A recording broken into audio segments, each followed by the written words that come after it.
शिर्डीत दुहेरी हत्याकांड झाल्यानंतर आता शिर्डीतल्या भिकाऱ्यांची धरपकड मोहीम सुरू आहे। शिर्डीमध्ये साई मंदिर आसपास भीक मागणाऱ्यांची सकाळपासून धरपकड सुरू आहे।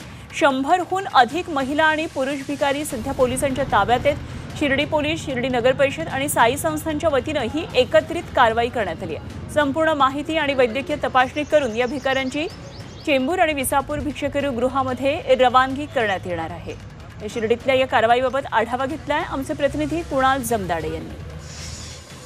जिल्हा प्रशासनाच्या वतीनं शिर्डी पोलीस ठाणे हद्दीतील जे भिक्षेकरू आहेत किंवा जे साईभक्तांना त्रास देणारे पोलिसीवाले आहेत, त्यांची लूट करणारे पोलिसीवाले आहेत, त्यांच्यावर कारवाई करण्यात येते आहे। 100हून अधिक जे भिक्षेकरू आहेत त्यांना ताब्यात घेण्यात आला आहे। आपण आता शिर्डी पोलीस स्टेशन परिसरामध्ये आहोत आणि आपण दृश्यामध्ये बघू शकतो जे पोलीस प्रशासन आहे त्यांच्या वतीनं कारवाई देखील केली जाते आहे। जवळपास 100हून अधिक जे भिक्षेकरू आहे यांना ताब्यात घेण्यात आला आहे। 50 ते 60 जे कर्मचारी होते त्यांनी भल्या सकाळीच उठून कारवाई केली आहे आणि आता त्या भिक्षेकरूंची जी नाव नोंदणी आहे त्यांची संपूर्ण माहिती गोळा करणं आहे आणि त्यानंतर त्यांची वैद्यकीय तपासणी देखील शासकीय रुग्णालयामध्ये केली जाणार आहे आणि त्यानंतर त्यांना मुंबईतील चेंबूर या रुग्णालयामध्ये चेंबूर येथील सुधारगृहामध्ये देखील पाठवण्यात येणार आहे। कुणाल जमदाडे, G24 तास, शिर्डी, अहिल्यानगर।